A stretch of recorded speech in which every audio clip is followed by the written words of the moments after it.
Hello అండి, అందరికీ నమస్తే.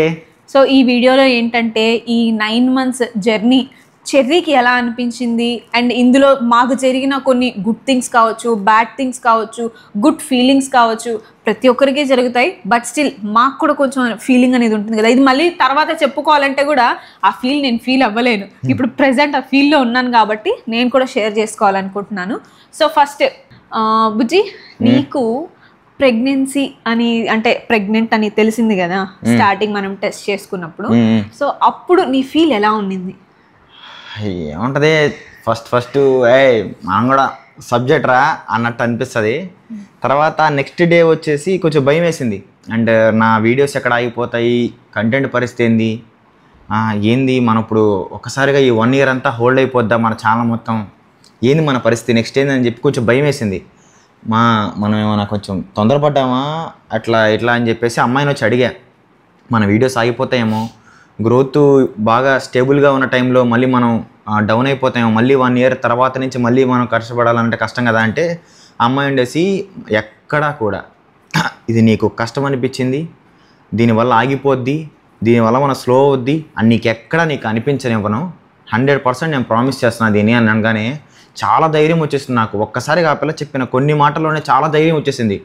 తర్వాత కొంతమంది ఫ్రెండ్స్ అన్నారు, ఆ అమ్మాయి అసలు ఏం చేయలేదు, నీరస పడిపోద్ది, కింద పడిపోద్ది, నువ్వు చూసుకుంటా ఉండాలా, వామిటింగ్లు చేసుకుంటుంది, ఇంకా గుర్తుంది నువ్వు దువ్వుకుంటూ ఆగా నాది అయిపోయి చేతులు పట్టుకొని చెవులు పట్టుకో ఉండాలా, నువ్వు సేవలు చేసుకుంటా ఉండాలా, వీడియో లేదు ఏమి లేదు, నా అయిపోయావరా నువ్వు అని అన్నారు.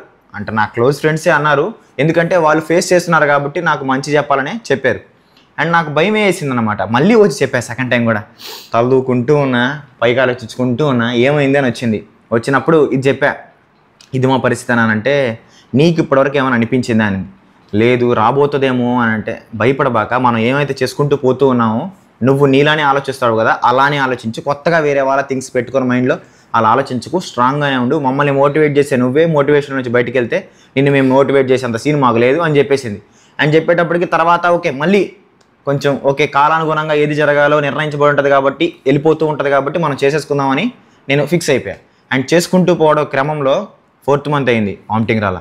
5th month వచ్చింది, వామిటింగ్ రాలా. 6th month వామిటింగ్ లేదు లేదు లేదు, భయం వేసేసింది. ఇప్పుడు అరే వామిటింగ్ రాకపోతే ఏమైనా ప్రాబ్లం వద్దా అని చెప్పి కొత్తగా క్వశ్చన్లు వేయడం మొదలుపెట్టా. లేదు, అది రాకపోవడం మంచిది, అది అదృష్టం, అందరికీ రాదు అన్నట్టుగా అనిపించింది. అప్పుడు నేనైతే ఫుల్ హ్యాపీ. ఇప్పటి వరకు ఆ అమ్మాయి నాకు ఇచ్చిన అప్పుడు ఆన్సర్కి అండ్ నాకు ఇచ్చిన స్ట్రెంగ్త్కి ఇప్పుడైతే మాత్రం ఆ పిల్ల ఆ సమయంలో ఎంత స్ట్రాంగ్గా ఉందో అప్పటి నుంచి ఇప్పటి వరకు నేను అంతే స్ట్రాంగ్గా ఉన్నా. నేను ఎక్కడా కూడా కొంచెం కూడా డల్ అవ్వాల. నా బంగారం, నా అదృష్టం. ఈ క్వశ్చన్కి ఆన్సర్ దొరికింది అనుకుంటున్నా. నాకే కాదు, వాళ్ళకు కూడా దొరికింది. యా. సో నీకు హ్యాపీ అయినా అలాంటప్పుడు? అదృష్టం, ఫస్ట్ ఫీలింగ్ కి ఇప్పటి ఫీలింగ్ కి ఇప్పుడు ఎలా ఉంది ఫీలింగ్? చాలా బాగుంది. అప్పుడు నేను డౌట్ పడ్డా, ఇప్పుడైతే డౌట్లు అంటే ఏమీ లేవు. ఇప్పుడన్నా ఉన్నదంతా ఎప్పుడెప్పుడు బేబీ కూడా బయటకు వస్తాడు, ఓడిని ఎత్తుకోవాలా, ఓడితో వీడియోలు చేసుకోవాలనే దాని మీదే ఉన్నా. మొత్తానికి మన వీడియోలే కదా. మొత్తానికి నీ భయం అయితే, నీ డైలమా ఏదైతే ఉన్నిందో అది ఏమీ లేదు, చాలా హ్యాపీగానే ఉంది. నువ్వు ఉన్న సైజుకి, నీ సెన్సిటివ్నెస్కి, నువ్వు ఉన్న నీ మైండ్ సెట్ స్ట్రాంగ్నెస్కి సంబంధమే లేదని ఇప్పుడు ప్రూవ్ అయింది బాగా. ఈ 9 months జర్నీలో వచ్చి 9.5 months జర్నీ ఇది. క్వశ్చన్ నీకు అర్థమైపోయింది ఏమో, నీ కళలో అప్పుడే నీళ్ళు వచ్చేస్తున్నాయి. ఏం లేదు, నీకు ఈ జర్నీ ఎలా అనిపించింది? ఈ 9 months pregnancy journey. So first month same నేను ఇందాక అడిగాను కదా, నీకు ఫస్ట్ మంత్ తెలిసినప్పుడు ఎలా ఉంది అని. ఫస్ట్ మంత్ నాకు ప్రెగ్నెన్సీ అని తెలిసిన వెంటనే చాలా హ్యాపీగా ఫీల్ అయిపోయా. అంటే నేను మమ్మీని కాబోతున్నానా, నాకు కూడా పిలుపు వస్తుందా అనే ఫీల్ ఒకటి వచ్చింది. సెకండ్ మంత్కి వచ్చేటప్పటికి కొంచెం భయం అనమాట. ఈ ఫీల్ ఉంటుంది కదా, నిజంగానే మమ్మీ అని పిలిపించుకుంటాను కదా అంటే ఉంటుంది కదా, కొంతమందికి నిలబడదు అనే టెన్షన్ లో. అంటే డాక్టర్ కూడా అదే కదా చెప్పింది, ఇప్పుడే ఏం చెప్పుకోవద్దు, మీకు ఎవరికి షేర్ చేయొద్దు, అది ఇది అనేటప్పటికి అప్పుడు ఒక డైలమా అనమాట. అంటే నిలబడదా, నిలుస్తుందా అనే టెన్షన్ లోనే సెకండ్ మంత్ గడిచిపోయింది. సో నెక్స్ట్ 3rd monthకి వచ్చేటప్పటికి కన్ఫర్మ్ అయిపోయింది. ఆ కన్ఫర్మ్ అయిన తర్వాత ఈ ప్రపంచంలో మొత్తం నాకు అన్ని పూల తోటలే కనిపిస్తున్నాయి, అన్ని కలర్ఫుల్. ఎన్నైతే ఈ వరల్డ్ మొత్తంలో కలర్ఫుల్ ఫ్లవర్స్ ఉన్నాయో అవి మొత్తం నా కళ్ళ ముందు కనిపిస్తున్నాయి. ఇంత హ్యాపీ మూమెంట్, నేను నిజంగా అమ్మని కాబోతున్నాను, నిజంగా చాలా చాలా పెద్ద ఫీల్ అది. అవునులే. సరేరా, సమాధానం చెప్పేటప్పుడు ఏడవకూడదురా చిన్న నా కొడుకు. ఇంకా కన్ఫర్మ్ అయిపోయింది. తర్వాత మమ్మీకి వచ్చి చెప్పాను, ఇంకా మీరు షేర్ చేసుకోవచ్చు అని చెప్పేసి డాక్టర్ చెప్పిన తర్వాత నేను మమ్మీతో షేర్ చేసుకున్నాను. అప్పుడు మమ్మీ ఎగిరింది చూసావా, ఓ చిట్టి తల్లి అని చెప్పేసి నీ ముందే. చూసావు కదా, నువ్వే కదా మమ్మీ. అది నా కళ్ళ ముందు ఇంకా మెదలుతానే ఉంది. సో అలా ఆమె అంత హ్యాపీగా ఫీల్ అయిన తర్వాత నాకు అర్థం కాదు, నిజంగా ఇంత హ్యాపీ మూమెంట్ ఉంటుందా అంటే. మనల్ని కన్న అమ్మకి, మా అమ్మకి నేను ఒక్కదాన్ని కూతుర్ని, సో మనల్ని కన్న అమ్మకి మనము అమ్మ కాబోతున్నాం అని తెలిస్తే ఇంత హ్యాపీగా ఫీల్ అవుతారా అంటే. వాళ్ళు ఆ పెయిన్ అనుభవించుంటారు, పెయిన్ గురించి ఆలోచించరా, బట్ ఆ ఫీల్ ఉంది కదా, అమ్మ కాబోతుంది నా కూతురు, తల్లి కాబోతుంది అనే ఫీల్ని మా అమ్మ ఫేస్లో ఆనందము, ఎగరడము చాలా మంచిగా అనిపించింది. Third month next 4th month వచ్చేటప్పటికి మా అత్తగారి సైడ్ నుంచి అంటే చెర్రీ వాళ్ళ మమ్మీ ఇంటికి రావడము, ఏమ్మా ఎలా ఉంది హెల్త్, ఇలా చూసుకోవాలి, ఇట్లా ఉంటుంది అట్లా ఉంటుందని జాగ్రత్తలు చెప్పడము, ఇంకా దగ్గరగా అనిపించడము. లైక్ మా అత్తగారి మీద నాకు చాలా రెస్పెక్ట్.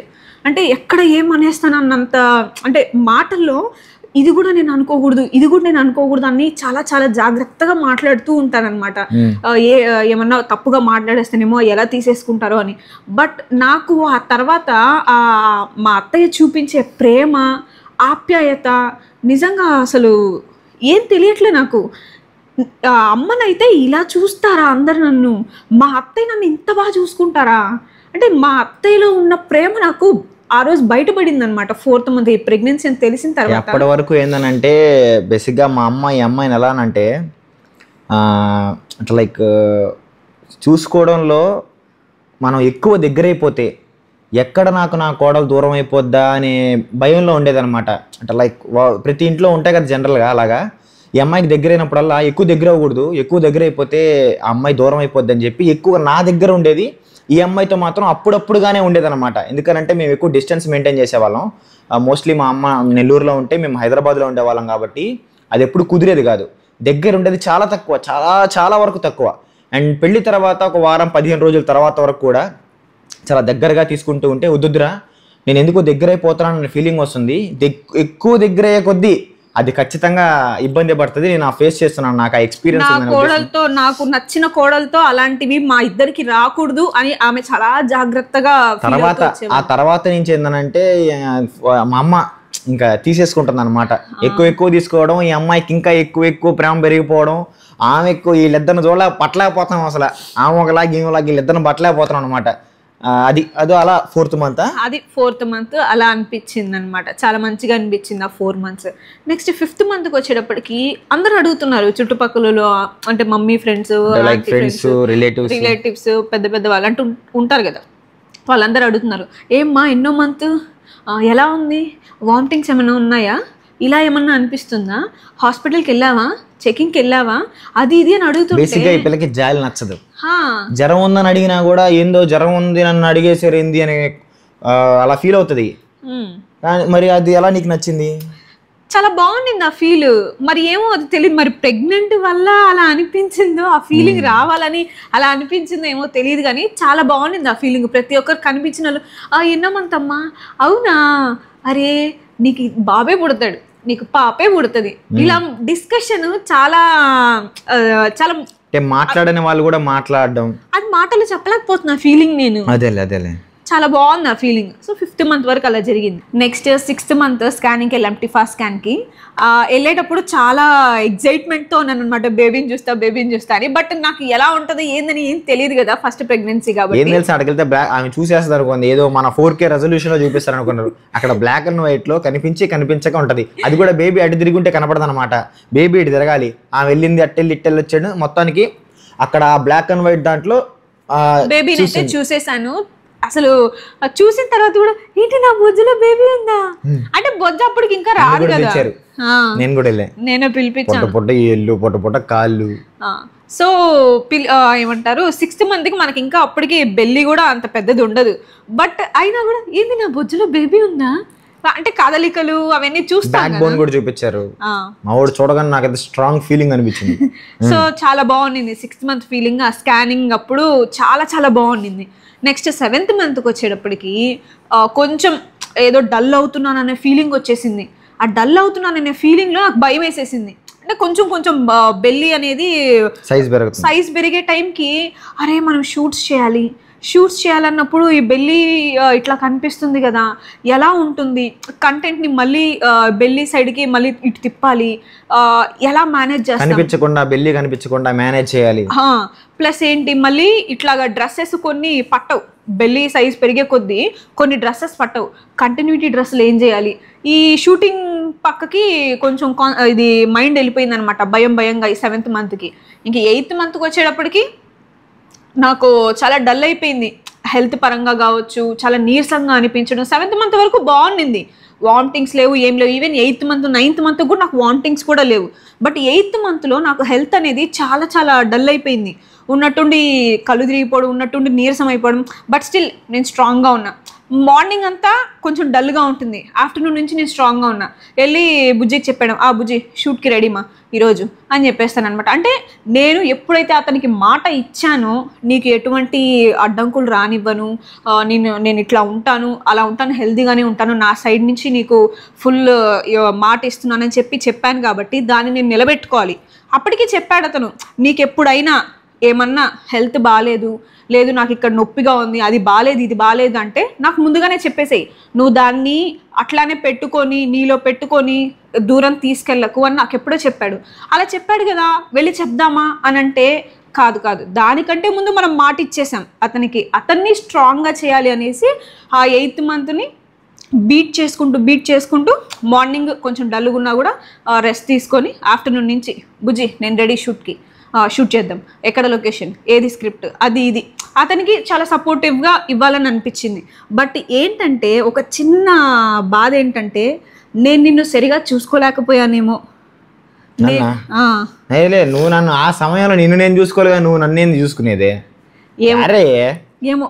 అంటే ఒక తల్లి బిడ్డ ఎట్లా ఉంటారు, ఒక తల్లి ఫీలింగ్ ఎలా ఉంటుంది, వాళ్ళ హస్బెండ్ ని కూడా అట్లనే చూసుకోవాలని ఉంటుంది. ఫస్ట్ బేబీ కదా, సో ఫస్ట్ బేబీ, తర్వాత సెకండ్ బేబీ. సో ఫస్ట్ బేబీని చూసుకుంటూ ఉన్న క్రమంలో కరెక్ట్ ఈ సమయంలో మనం రెస్ట్ తీసుకోవాల్సి వచ్చినప్పుడు ఈ బేబీని కొంచెం డిస్టెన్స్ పెట్టి చూడలేకపోతున్నామేమో అని చెప్పి ఒక బాధ అయితే ఉంది. నన్ను 15-17 సంవత్సరాల నుంచి చూసుకుంటానే ఉంది.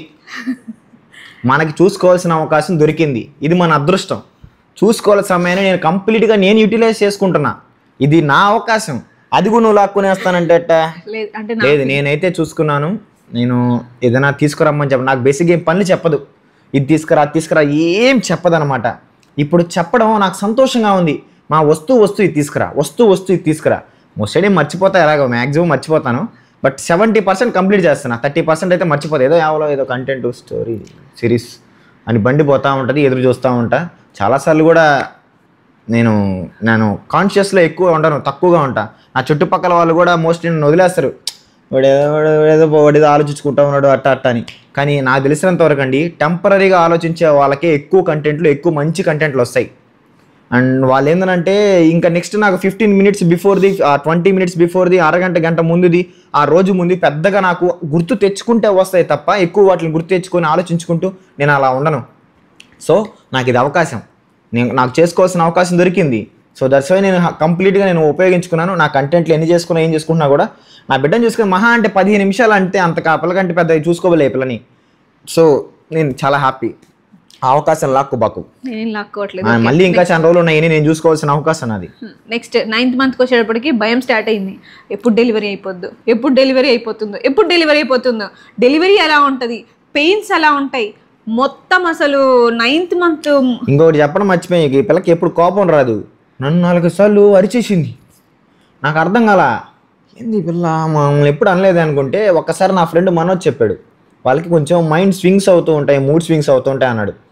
ఓహో అది ఇదేనేమో అని అనుకొని, నీకు మూడ్ స్వింగ్స్ అవుతున్నాయి తెలుసా నాన్న. అవునా, అప్పటి వరకు ఈ పిల్ల కూడా తెలియదు మూడ్ స్వింగ్ అవుతుందని. తర్వాత అర్థం చేసుకుంది, ఎప్పుడైనా అరిచేటప్పుడు నీకు మూడ్ స్వింగ్ అవుద్దని అంట నేను, అప్పుడు నవ్వేస్తుంది. అదొక చిట్కా ఉంది, ఎవరికైనా కోపం అట్లా వస్తే మీరు ఆలోచించి చెప్పేసేయండి. అప్పుడు ఏంటంటే ఒకవేళ వాళ్ళు ఏమైనా అనాలనుకున్నా కూడా ఆ మూడ్ స్వింగ్ అని చెప్పగానే వాళ్ళకి గుర్తొచ్చేసి అపరిచితుల్లో నుంచి బయటకు వచ్చేస్తారు. బాగుంటుంది ఆ feeling. So 9th month start అయిన తర్వాత భయం పట్టుకుంది అనమాట. డెలివరీ పెయిన్స్ ఎలా ఉంటాయి, ఎప్పుడు వస్తాయి, ఎలా ఉంటుంది, ఆ సిచ్యువేషన్ ఎలా ఉంటుంది, మన పక్కన ఎవరు ఉంటారు, మనం ఎలా బేర్ చేస్తాం, ఎలా అంటే ఇవి మొత్తం క్వశ్చన్స్ మీదే. నాకు 9th month స్టార్ట్ అవ్వగానే మొత్తం క్వశ్చన్స్ వచ్చేసాయి అనమాట. సీమంతం చేసుకోగలనా లేదా, ఈ పరిస్థితిలో ఇలా ఉంది, ఊపిరి ఆడట్లేదు కదా, నిద్ర పట్టట్లేదు కదా, హెల్త్ ఎలా అయిపోతుంది, నేను భయపడ్డా, మనం షూటింగ్స్ ఎలా చేస్తాం, ఎప్పుడు ఆగిపోతుంది అంటే అంతే కదా. సడన్ గా మనం ఒకటి అనుకొని ఉన్నాము, ఇది అంటే సీమంతం దాకా ఒక లెక్క అయితే సీమంతం తర్వాత ఇంకొకటి, అమ్మా నిన్ను చూస్తా ఉంటే 2-3 రోజుల్లో డెలివరీ అయిపోద్ది అమ్మా అని అనగానే ఒత్తులు అరిపోయండి, ఒత్తులు అరిపోయి రే అంటే రెడీగా. ఇప్పుడు ఒకవేళ అటు ఇటు ఎవరైనా లేకపోతే రేను ఉండు అని చెప్పి మా ఫ్రెండ్ సునీల్ ఉన్నాడు, మా తమ్ముళ్ళే, వాడిని ఉంచుతాను, వాడికైతే కారు వచ్చు. ఇంకొకన్నాడు యూనిగోడు, వాడికి ఫోన్ చేస్తే ఎక్కడున్నా మొత్తం ఏదో వేరే ప్రపంచంలో ఉన్నా నాకు 10 నిమిషాలు వాలిపోతాడు అన్నంత ధైర్యం వాడి మీద, వాడు వీడు. సో వీళ్ళకి ఫోన్ చేస్తే ఎప్పుడైనా ఇలా కార్ వచ్చు కాబట్టి వచ్చేస్తారనే ధైర్యం మీద మోస్ట్లీ నేను ఎప్పుడు ఎలా అమ్మని అడగతా, ఏమ్మా ఇప్పుడు ఓకేనా, ఇప్పుడు బయటికి వెళ్ళేటప్పుడు ఓకే కదా, జిమ్కి వెళ్ళేటప్పుడు కూడా అమ్మా ఇప్పుడు ఓకే కదా, ఏమన్నా ఉంటే ఫోన్ చేయి అంటే. బేసిక్ గా ఇతను మొబైల్ సైలెంట్ లో పెట్టుకునే అలవాటు అనమాట. బట్ ఇప్పుడు ఎప్పుడైతే 8th month నుంచి 8th month వచ్చిందో అప్పటి నుంచి మొబైల్ చెక్ చేసుకొని మరి సైలెంట్ చేసుకుంటున్నా. కానీ మళ్ళీ మోస్ట్లీ చాలా వరకు పెట్టేస్తానే ఉన్నా సైలెంట్, మళ్ళీ తీసుకోవడానికి భయపడతానే ఉన్నా. నా ఫోన్స్ మాత్రం బయటికి వెళ్ళినప్పుడు ఏ చిన్న ఉన్నా కూడా రిక్వైర్మెంట్ అవి తీసేస్తాను, బయటికి వెళ్తే మాత్రం తీసేస్తాను. అండ్ ఇంకొకటి ఏంటంటే నా ఫ్రెండ్ పక్కనే ఇక్కడ ఇదే ఏరియాలో మనోజ్ ఉంటాడు, వాడు ఫోన్ చేస్తే మనోడు ఎక్కించుకొని వెళ్ళిపోతాడు అనమాట. సో ఆ ధైర్యం కూడా ఉందన్నమాట, ఫుల్ ప్లాన్ చేసేస్తున్నాడు. ఫుల్ ప్లాన్ అదే మనోజ్ది ఎక్కువ ధైర్యం, ఎందుకంటే ఇంటి పక్కన అనమాట. మొదటి ఫోన్ మనోడికి కొడతా, ఒకవేళ ఎత్తకపోతే వేరే వాళ్ళకి చేయలే కానీ మనోడు తీసుకెళ్ళిపోతాడు మోస్ట్లీ అనే ధైర్యం మీద ఎక్కువ ఉన్నా అనమాట. అండ్ నీ ఫీలింగ్ 9 months వరకు అలా అనిపించింది అనమాట. మా ఇట్లా ఊరితే మొత్తం పోతున్నాడు తెలుసా. ఎవ్రీ మంత్ అంటే మంత్ కి ఎలా ఉందనేది నేను షేర్ చేసేసాను. ఇంకా 10th month రాలేదు కాబట్టి ఇంకా అడగలేము. ఇంకా ఉన్నది 9 months 15 days కూడా దాటేసింది. అండ్ ఇప్పుడు ఉన్నది ఇంకా డెలివరీ డేట్ కి అలా ఉందన్నమాట. అండ్ మా సైడ్ నుంచి అయితే చాలా హ్యాపీ అండి. మేమైతే మాత్రము ఎక్కువ మీతో ఇంటరాక్ట్ అవ్వడానికి కారణం ఏంటంటే మీ బ్లెస్సింగ్స్ మాతో కంప్లీట్గా ఉండాలనే ఉద్దేశం మీద. అండ్ వీడియోస్ చేయలేకపోతున్నాము అని కొంచెం బాధ ఉంది. అండ్ ఈ వీడియోస్తో మీకు ఇంకాస్త దగ్గర అవుతున్నాము అనే ధైర్యం. ఇవి అంటే మా జర్నీ కావచ్చు, మా డైలీ రొటీన్స్ కావచ్చు, డైలీ ఏం జరుగుతుంది ఏందనే అప్డేట్స్ మీకు తెలిసినప్పుడు ఆ కనెక్షన్ వేరేగా ఉంటుంది మనకి. ఇది ఇంతకు ముందు ఇది ఎందుకు చేయలేదా అనే బాధ కూడా ఉంది. ఎందుకంటే ఆ కామెంట్స్ రూపంలో మీరు ఈ అమ్మాయి మీద చూపించే ప్రేమకైతే ఒక్కొక్కసారి నేను ఏడ్చేస్తుంటా. మనం ఎంత సాధించి ఏం ప్రయోజనం రా, ఇంతమంది బంధువుల్ని ఇంతమంది బలాన్ని ఈ పిల్లకి చేకూర్చాం కదా అని చెప్పేసి చాలా హ్యాపీ అనిపిస్తుంది. అండ్ కాసేపు తర్వాత మనకు కొంచెం ఏ టీయర్స్ వ్యవహారాలు ఇవన్నీ మనకు వద్దు. By, thank you.